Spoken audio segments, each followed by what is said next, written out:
Hi cello players, this is a two-part video. We're going to spend half of it on our right hand and the other half on our left hand, strong hand. With your pizzicato hand, your ready, let's rock hand, you're going to take that. And in class I showed you the fox, but then I also give you a straw. So if you don't have a straw at home, that's okay, you can use a pencil too. I drew on my hand so you can see, but your hand has these little knuckles here, okay? They've got these lines, and so we're gonna line up our first line of our pointer to the first line of our pinky. And when I draw a connecting line, that's what it looks like. Again, this is your pizzicato hand that we're looking at. And so you can either grab your pencil or your straw, and we're gonna line it up here, boom, and then just grab it. Now, if you remember in class, we talked about the fox and his chin. So we don't want that kind of a thumb. We want a bent thumb. So if you take your thumb, like thumbs up, and then bend it like so, and now it's pointing at me if you do it with me.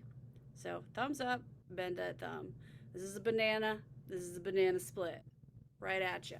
So the top of my thumb is what's going to be touching this when I go to put it in line.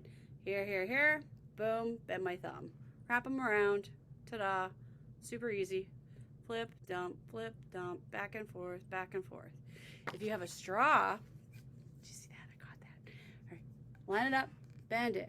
Here's what we don't want, squeezing. That's why I use a straw in class, so that we make sure that we're not super squeezing this like crazy, because that creates tension here. Okay, so find a pencil or find a straw in your house. Find these lines in your pizzicato hand. You're ready, let's rock. Stick it in place. Bend, ta-da, and just practice this. You can do it while you're watching YouTube, whatever, no big deal. Okay, that's your pizzicato hand, and it's about to be your bow hand. What? It's almost Bowember. All right, now we're gonna work on our left hand, strong hand. In your lesson, we talked about eating a Big Mac with our fingers nice and spread. Our thumb is going to be behind our second finger, okay, just like this. Okay, so this is my left hand. This is the hand that I had on the shoulder of the cello. And so when we go to get it in place, we are going to make it from the cello, from the shoulder, eating the Big Mac, and then we're going to get it in place on our cello. So I have my cello here. When we get this in place, I'm trying to get myself so I'm not going to slide all over. There we go. Okay, now, can you see that without the glare? I'm thinking maybe. Yeah, so I've got yellow, black, red, blue, and then there's another black tape, but you probably don't have that one. I think you have these first four. And the way that this works, again, with the Big Mac, I'm gonna take my Big Mac. You can also practice this with a water bottle. So you just put your fingers around it. You want your fingers curved up on their tips a bit, and your thumb is bent, just like this. And my thumb is also pointing to, when I put it here, it points to me. It's not pointing to the ceiling. You don't hold a Big Mac like this. That's just kind of awkward. Again, it's right here. So you're gonna take your left hand, strong hand, and we're gonna take our hand, and we're gonna bring it, our Big Mac, from in front of us, and we're going to bring it right back over to our cello. And we're going to put 1, 2, 3, 4. Your pointer is 1, middle is 2, ring is 3, pinky is 4. Thumb doesn't get a number. 1, 2, 3, 4. And I'm going to take my Big Mac and I'm going to put it on the D string. So that 1 is on yellow, 2 is on black, 3 is on red, and 4 is on blue. My thumb is on the back of the neck of the cello on black, back on black.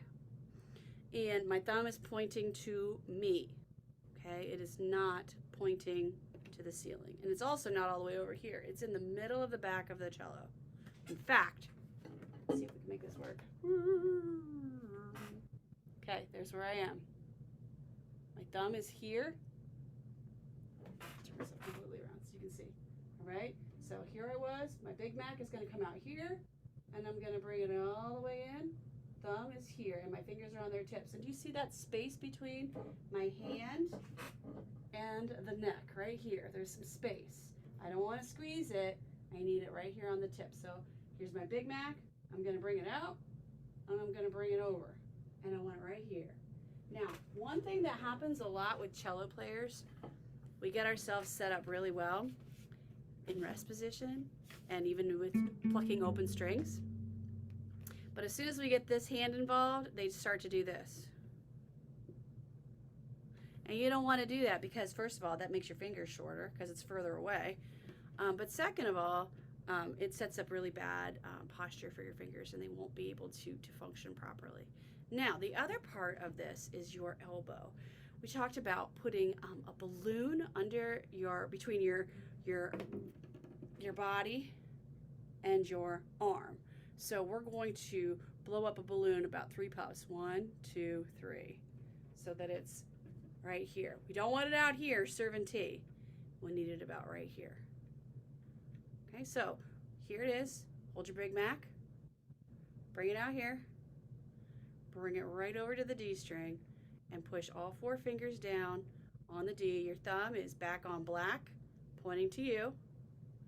Now, you want your fingers to really push down hard because what we're going to do now is ready, let's rock.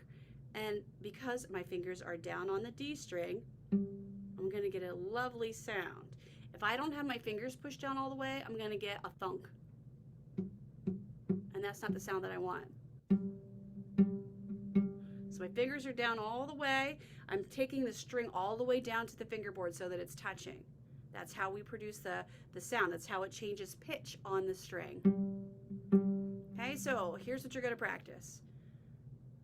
Big Mac, out, in, and set it.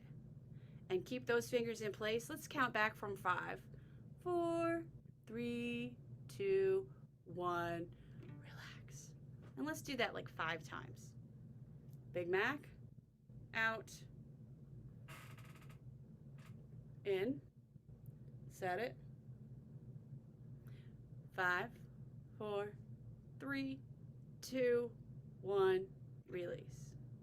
You can do that on your own a few more times. If it takes more time to get your fingers set, that's okay too.